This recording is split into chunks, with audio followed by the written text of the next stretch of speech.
And we're going to read one verse. It'll be verse 4. Hebrews 13 and verse 4. Marriage is honorable in all, and the bed undefiled. Where whoremongers and adulterers God will judge. So marriage is an honorable thing. So if you sleeping around and doing all this stuff, according to what God tell you don't do it, and you're doing it, and you married everything, then God will judge you. It says whoremongers and adulterers God will judge.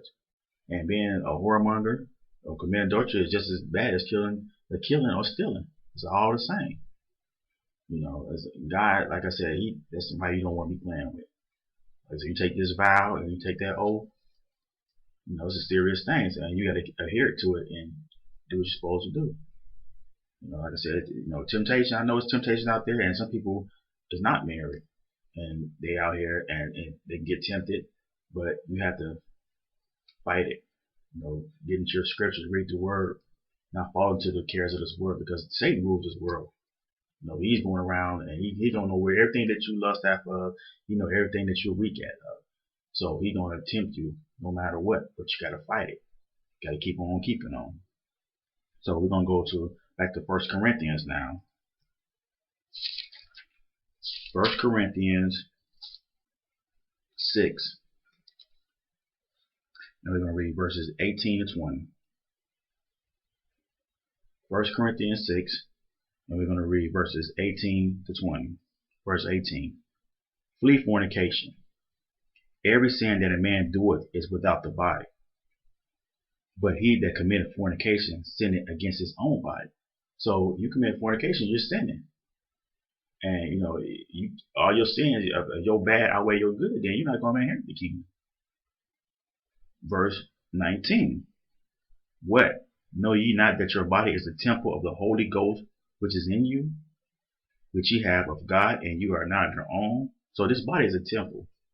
Of course, when you having sex, of course it's gonna feel good, because that was the whole purpose of you being able to, just think of it, if it didn't feel good, then you wouldn't be making kids, then you wouldn't even have a desire to make kids. So God knew what he was doing in the first place, but you just can't, it's not for you just to be going around just having sex and doing anything you want to do.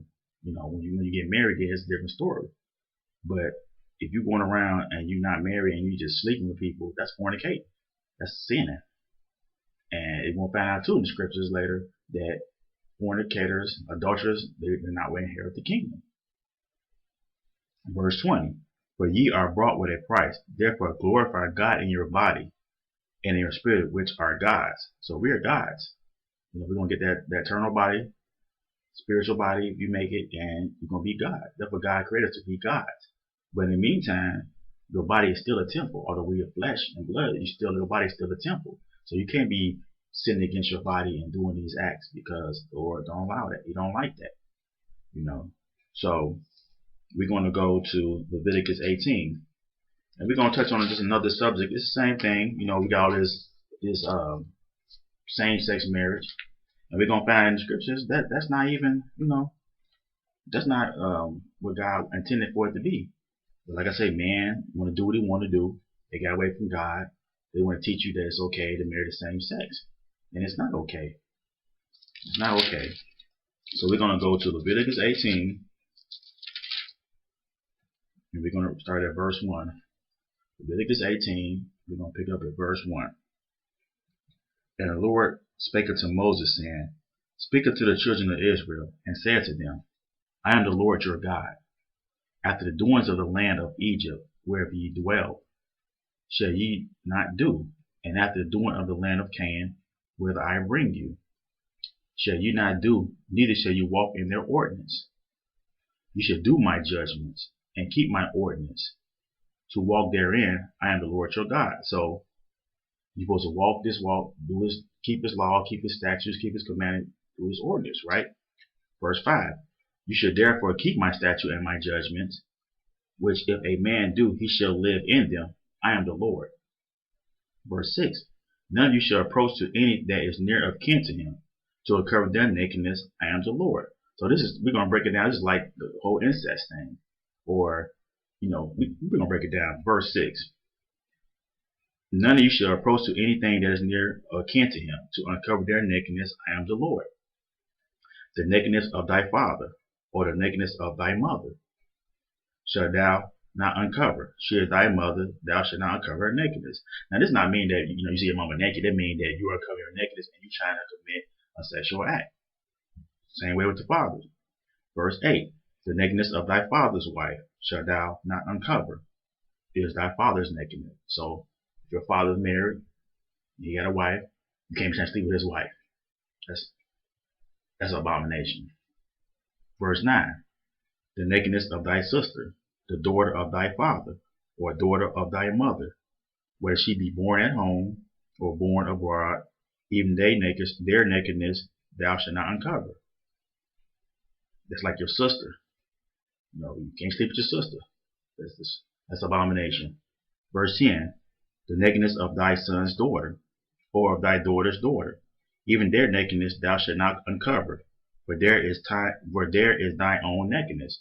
So it's like if you have kids, your grandkids, you can't sleep with your grandkids. I mean, that's an abomination. You can't do that. Verse 11. The nakedness of thy father's wife, daughter, begotten of thy father, she is thy sister, thou shalt not uncover their nakedness. So, your father's wife, in verse 12, thou shalt not uncover the nakedness of thy father's sister, which is your auntie.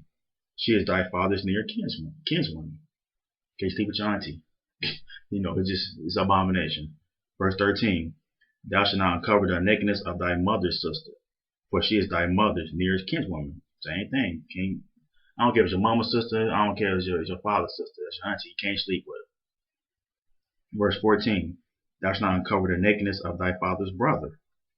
Thou shalt not approach to his wife, she is thine aunt. Verse 15, thou shalt not uncover the nakedness of thy daughter-in-law. She is thy son's wife, thou shalt not uncover her nakedness. So you can't be sleeping with your son's wife. People are not playing when it comes to this. And to this day, like I said, people don't want to. They want to do what they want to do. You can't do that. You married, can't sleep with your son's you can't sleep with your son's wife. You can't do that. It's an abomination. Verse 16, thou shalt not uncover thy nakedness of thy brother's wife. It is thy brother's nakedness. So you can't sleep with your brother's wife. Can't do that. Verse 17, thou shalt not uncover the nakedness of a woman and her daughter.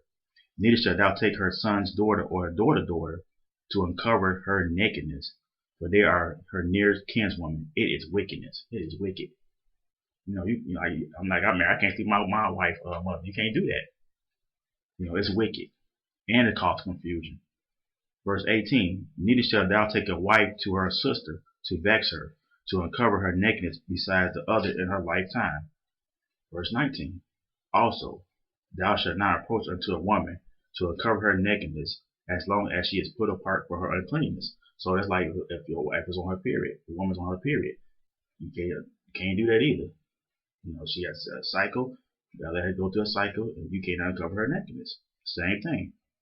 Verse 20, moreover, thou shalt not lie carnally with thy neighbor's wife, to defile thyself with her. Can't sleep with your neighbor's wife. It's abomination. Can't do that. Verse 21, and thou shalt not let any of thy seed pass through the fire to Molech, neither shalt thou profane the name of the Lord thy God. I am the Lord. Now this is the words come out of the Lord's mouth. You say you're a Christian, you will follow these rules. You're not supposed to do that. Verse 22, thou shalt not lie with mankind as with womankind. It is an abomination. There you go, right there. So all this same-sex marriage, the scripture right here, Leviticus 18, verse 22, kills all that. We'll read it again. Thou shalt not lie with mankind as with womankind. It is an abomination. So it is abomination, and God says not to do it. That's some serious stuff. People that's abominable, anything that's abominable is not going to inherit the kingdom. So don't, you that way, stop it now. Verse 23. Neither shalt thou lie with any beast to defile thyself therewith. Neither shall any woman stand before a beast to lie down thereunto it. It is confusing. It's like, I didn't seen pictures before of like a woman having sex with a horse. I mean, that's That's the abomination. That's causing confusion. I mean, if God wants you to live with animals, He would have made it that way. Verse 24. Defile not yourself in any of these things, for in all these the nations are defiled, which I cast out before you. And the land is defiled. Therefore I do visit the iniquity thereof upon it, and the land itself vomited out her inhabitants. You shall therefore keep my statutes and my judgments, and shall not commit any of these abominations, neither any of your own nations, nor any stranger that sojourn among you. So, like I said, all of this abomination. Do not commit these acts. Like I said, even with the whole same-sex thing, if you sleep with a man or a woman sleep with a woman, you need to stop now. You need to stop it. Turn from that. Because that's wicked. That's an abomination. God He don't love you because He don't love everybody because you're not doing what you're supposed to do. He tell you right here, don't do it. Then don't say, well, He understands and no, and you weren't born that way. That's just plain wickedness of your heart because He already know that man is wicked. So that's abomination. Verse 27. For all these abominations have the man of the land done, which are before you, and the land is defiled. So this has been going on from forever. Think about Sodom and Gomorrah. That's where the word Sodom means come from. In that time, He destroyed both of those towns because they were committing these wicked acts. He burnt them with fire and brimstone. So just imagine, like now, you don't get yourself together and say you sleep with a man, you sleep with a woman, you're a woman, and you die. Come Judgment Day, you think God gonna let you in the kingdom because that's abomination. So you're not gonna inherit the kingdom. Verse 28. That the land spew you out also when you defile it, as it spewed out the nations that were before you. Verse 29. For whosoever shall commit any of these abominations, listen to this, even the soul that committed them shall be cut off from among their people. I'm telling you this, you don't want to play with the Lord. You will be cut off. So if you commit these acts, like I said, you need to stop because the Lord's not playing with it. That's why you get your wife, you get your husband. He got everything set up for a reason. That don't mean go sleep with your mother's brother, your sister. You don't do that. It's abomination. Verse 30. Therefore shall you keep my ordinance, that ye commit not any one of these abominable customs, which were committed before you, and that ye defile not yourself therein. I am the Lord your God. The Lord ain't no joke. He is no joke when it comes to this. So you need to take heed and do all you can to fight this, because it's wicked. It's very wicked if you're doing this. It's wicked.